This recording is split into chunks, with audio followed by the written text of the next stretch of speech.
Hi everyone, welcome to my channel. If you are new here, I'm Anahit and I'm so happy you are here. In today's video, I'm going to share 5 things I think every beginner should know before they start watercolor.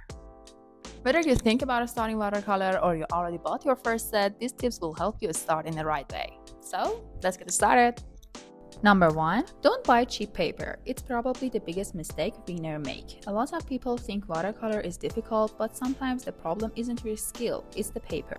You can usually tell the difference between watercolor paper and the paper for color pencil by its thickness and weight. If you want the best result, I highly recommend using artist watercolor paper. Good paper won't magically make you a better artist, but it will make learning so much easier. Don't use white to make your color lighter or black to make them darker. This is a very common mistake when you are starting with watercolor. A lot of people try to control their color the same way they would in gouache or acrylic. But watercolor works completely different. In watercolor, white is not really something you paint with. The white in your artwork comes from the paper itself. So instead of adding white paint, you should simply use more water. The more water you add, the lighter and more transparent your color becomes. On the other hand, using black to darken your color can easily make your painting look flat, heavy, and sometimes even muddy. Instead of black, you should build your darks using a more concentrated, thicker version of the same color. That means you just reduce the amount of water and use a more pigmented, stronger mix of your paint. This way, your shadows stay rich, clean, and consistent with the rest of your paint. So basically, in watercolor, lightness comes from water and darkness comes from pigment, not from white or black paint. Once you get used to this way of thinking, your control over watercolor will be improved a lot and your painting will look much more natural and professional. Number 3. Use tonal values to create contrast in your painting. This is something that completely changed the way your watercolor looks.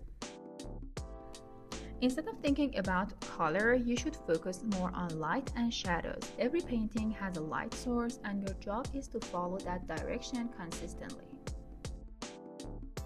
Based on direction of the light, you decide where the light areas and the shadows are going to be. For the areas where the light hits, you should use more transparent color. These are lighter washes with more water, allowing the brightness of the paper to show through. This helps create that soft, glowing effect that watercolor is known for. For the areas in shadow, you should use more pigmented, heavy paint. That means less water and a strong concentration of color. This darker mix helps you build depth and contrast in your painting. The key is to think in the terms of value rather than just color. When you control how light or dark a color is, your painting automatically becomes more three-dimensional and realistic. Once you start using tonal contrast properly, even simple subjects will look much more dynamic and alive. Number 4. Don't continue your painting with dirty water.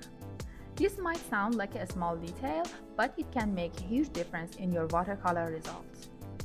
When you are painting, your water slowly becomes mixed with all the pigment that you've been using. At the same point, it turns cloudy or completely discolored. If you keep using the same water, you're basically carrying leftover paint into every new stroke. This can make your color look dull, muddy, and less vibrant, even if you're using good quality paint. It's a simple thing, but it has a big impact on how clean and professional your final painting looks. Number 5. Complementary colors and how to use them.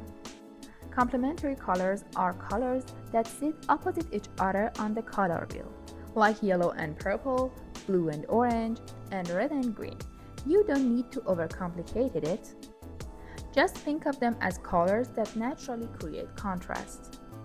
A lot of artists are using them these days because they instantly make a painting look more interesting and dynamic. When you place complementary color next to each other in a painting, they make each other stand out more, so your color feels stronger, brighter, and even more alive, even if you are using simple tones. You don't always need to mix them together. Sometimes just placing them in different parts of your painting is enough to create a nice visual balance and contrast. The important thing is not to be afraid of contrast. Many beginners try to make everything match too much, but using complementary color gives your work more energy and depth. I actually tested these complementary colors on purpose using a low quality paper just to show you how much of a difference the paper can make. And if you want to see better example and finished watercolor result, you can check out the shorts on my channel. So that's it for today's video. These were 5 simple but really important things I wish I know before starting watercolor. If you keep these in mind, choosing the right paper, understanding how watercolor works with water instead of white and black, focusing on light and shadows, keep your water clean, and not be afraid of color contrast, you'll already be ahead of most of beginners. Watercolor is not about perfection, it's about understanding the basics and let the watercolor do its own magic. I hope this video was helpful for you. If you enjoy it, don't forget to like the video and subscribe to my channel for more art content. See you in the next one. Bye!